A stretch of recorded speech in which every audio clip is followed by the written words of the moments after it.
नमस्कार, मैं हूं श्रद्धा। 11 बजे की 11 ब्रेकिंग आपने देखी और अब आगे बढ़ेंगे ज्ञानव्यापी विवाद। ज्ञानव्यापी विवाद पर दोपहर 12 बजे बाद सुनवाई। जिला जज कोर्ट पहुंच चुके हैं। पूजा की मांग सुनवाई लायक है या नहीं यह तय होगा। सर्वे गैर कानूनी घोषित करने की मुस्लिम पक्ष की मांग है। तो अब वाराणसी जिला कोर्ट मामले की सुनवाई करेगा अगले 60 दिन तक। सर्वे गैर कानूनी है, रद्द हो, यह मुस्लिम पक्ष की मांग है। हिंदू पक्ष की मांग है पूजा करने की इजाजत दे दी जाए।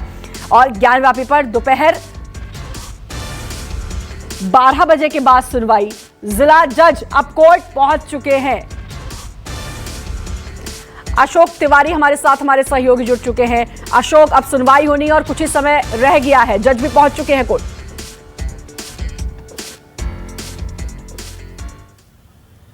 देखिए, निश्चित तौर पर सुबह तकरीबन 10 बजे का समय था जब जिला जज वाराणसी की जिला कोर्ट पहुंच चुके थे। इस वक्त मैं कोर्ट के बाहर ही मौजूद हूं और तकरीबन 12 बजे का समय बताया जा रहा है जब इस पूरे मामले की सुनवाई शुरू की जाएगी। हालांकि जो वादी और प्रतिवादी पक्ष है, उनके दोनों तरफ के जो वकील हैं, उनकी तरफ से बात कही जा रही है कि आज कोर्ट को यह तय करना है कि इस मामले की सुनवाई की जाए या ना की जाए। और इसके अलावा तमाम सारे ऐसे मामले हैं इस पूरे मसले को लेकर जिसमें कई नई याचिकाएं भी आज दायर की जाने वाली हैं। जो वाराणसी में काशी विश्वनाथ मंदिर महंत परिवार है, उसकी तरफ से जो ज्ञानव्यापी परिसर के भीतर मां श्रृंगार गौरी का मंदिर है, उसके पूजन अर्चन की याचिका को लेकर आज एक याचिका जिला कोर्ट में दायर की जाने वाली है। अभी थोड़ी देर पहले उनके प्रतिनिधि की तरफ से इस बात की जानकारी दी गई है।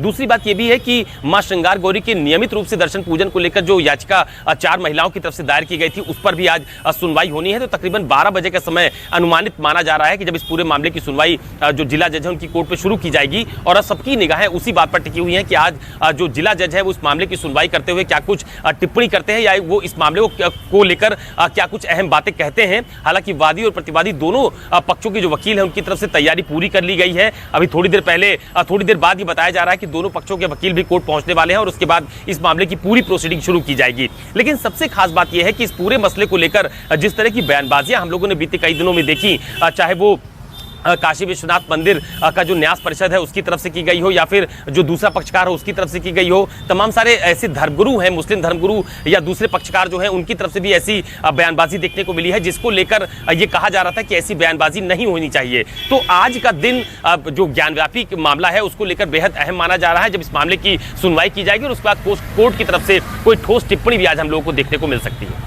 बिल्कुल, काफी अहम है। और सबके बीच जो आपने बात कही अशोक कि बयानबाजियां बहुत देखने को मिल रही हैं, सुनने को मिल रही हैं और यही बयानबाजियां राजनीति गरमाती हैं। और इसके बाद एक डर भी है, डर है कि कहीं माहौल बिगड़ ना जाए। माहौल गर्म तो है, अगर इससे ज्यादा कुछ हुआ तो फिर बहुत कुछ हो सकता है। सबको अयोध्या याद आता है। थोड़ी देर पहले मैं अपने सहयोगी को भी सुन रही थी और तब भी उन्होंने यही कहा था।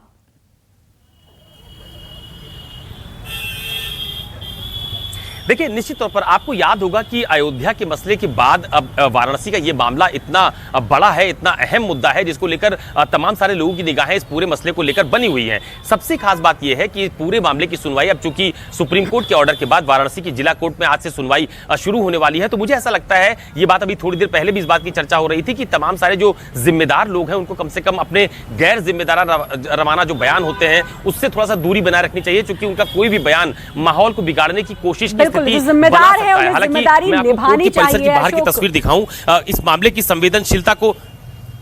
जी, तस्वीरें भी हम देख रहे हैं अशोक, और जिम्मेदारों को जिम्मेदारी निभानी चाहिए। आपको रोकना चाहूंगी, आप बने रहे हमारे साथ। बड़ी खबर। नमस्कार, मैं हूं मानक गुप्ता। अगर आपको हमारा ये वीडियो पसंद आया हो तो इसे लाइक और शेयर जरूर करें और हाँ, हमें सब्सक्राइब और फॉलो करना ना भूलें ताकि आप देश और दुनिया की कोई खबर मिस ना करें। तो जुड़े रहिए हमारे साथ और देखते रहिए न्यूज़ 24।